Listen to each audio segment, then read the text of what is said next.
z'okulonda kubanga nakutegeeza olunaku lw'eggulo nti omwezi gugenda kubeera gwa Novemba oba mwezi gwa 11 America egenda kubanga ekkirira akabokisi okulonda omukulembeze waayo ate omujja agenda okubanga addira Biden mu bigere ku ludda olw'abanaffe bannademocrat oba oliawo essuubi lyonna libali mu musajja mukulu Biden naye ensonga esinga okubeera enkulu ku ludda olwa Biden kwe kubeera nti Biden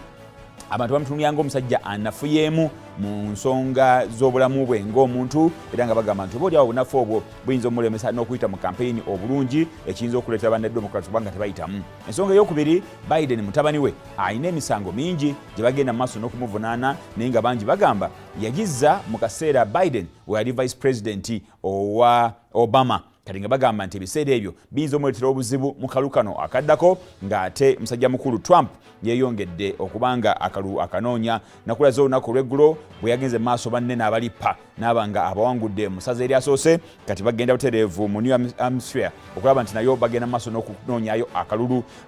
Nick Haley yagamba nti wadde ki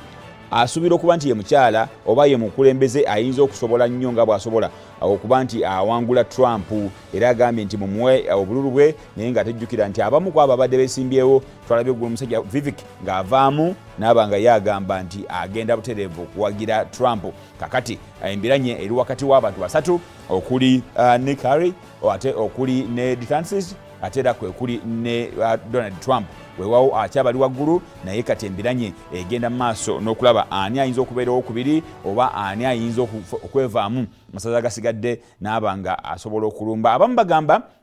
nti Trump akyalina amaanyi ne bw'oba okoze pause wakati wa Trump ne Biden bagamba Trump akyalina amaanyi weewaawo byayagala okukola byongera okweraliikiriza yagambye nti ajja kuba dictator the day one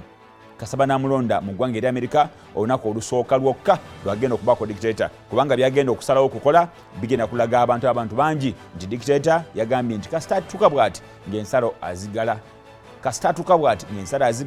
nga tandika n'okusima omusingi okulaba nti ekisenge wali ku Mexico kigenda mu nkola kyamulemba ku mulundi guli ku mulundi n'agamba takiyinza kumulema agenda kugoba buli muntu yenna ali mu ggwanga erya Amerika mu bukyamu n'abo abaagala okujja nga beekukuutiriza ku ggwanga erya Amerika. Yagambye nti yayagala okulaba nti eggwanga erya Amerika liddamu okufuna amaanyi era ye kyagenda okuba ng'akulembeza era ng'agamba America first yenteekateeka eriwo. Ne munne eyagenze maaso n'amwenda osinga naye yagambye nti nzikiriziganya ne candidate wa America first nabwe kityo nsazeewo okuba nga nva mu kalulu mbeere nga muwagira. Bangi bakomplaininze n'agamba tumalidde obudde n'agamba nedda nyina kwogera mazima nali nzijanga mmanyi nti nyinza okuwangula naye namaze okukiraba okusinza akalulu akasoose nti Trump yagenda okuba nga awangula